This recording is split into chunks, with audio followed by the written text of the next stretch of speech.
আমরা কিন্তু কোনো ক্যাটাগরির ভিত্তিতে কিন্তু আমরা মানে যে ভাতাটি সেটাকে কিন্তু 19-20 করি নেই। এটার অন্যতম কারণ হচ্ছে যে আমার ভারোত্তোলনে যে খেলোয়াড়টি সে বাংলাদেশকে রিপ্রেজেন্ট করছে, সেও একজন বাংলাদেশের একজন জাতীয় খেলোয়াড়। যে ফুটবলের একজন দলীয় খেলা, সেই খেলায় যারা অংশগ্রহণ করছে তারাও কিন্তু বাংলাদেশের একজন জাতীয় দলের একজন খেলোয়াড়।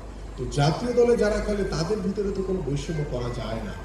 সেই লক্ষ্য নিয়ে কিন্তু আমি এই ক্রিয়া ভাতার যে প্রদানটি এটি সবার জন্য আমি সমান করেছি।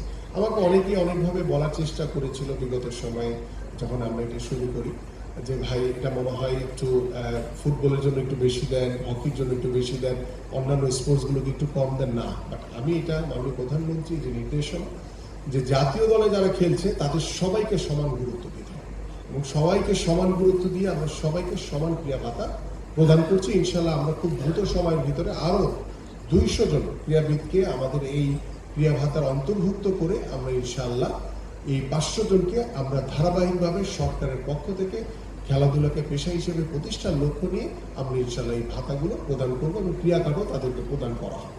আপনি জানেন যে আমাদের জেলা ক্রীড়া সংস্থার এখনো অনেক কমিটি আমাদের কাছে আসে। আমি ইতিমধ্যে জেলা প্রশাসককে বলেছি যে দ্রুত সময়ের ভিতরে কমিটিগুলো যাতে দিয়ে দেয়, দিলে আমরা অনুমোদন করে দিলে যাতে দ্রুত সময়ের ভিতরে তারা নির্বাচনটি সম্পন্ন করতে পারে। অনেক জেলা ক্রীড়া সংস্থা আছে তারা নির্বাচনের প্রক্রিয়া চলে গেছে এবং আমরা আশা করি যে এই নির্বাচন জেলা ক্রীড়া সংস্থা হয়ে যাওয়ার পরে কিন্তু আমাদের ফেডারেশনগুলোর কাউন্সিলর প্রয়োজন রয়েছে এবং তারা যদি কাউন্সিলর গুলো যদি জেলা ক্রীড়া সংস্থার মাধ্যমে নির্বাচিত না হয়ে আসে তাহলে কিন্তু সেই প্রশ্নবিদ্ধটা থেকেই যায়।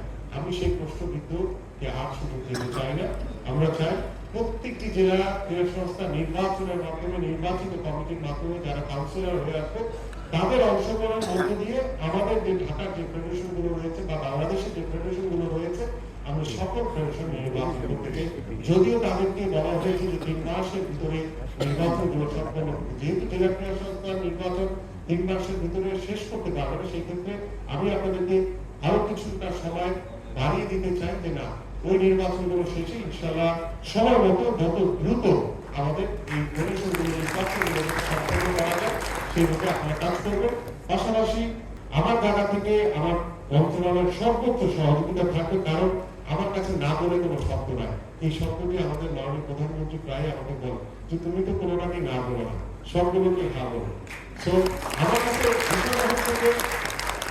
আমি আপনাদের পাশে থেকে আমি কিন্তু আপনাদের নিয়ে আসছি।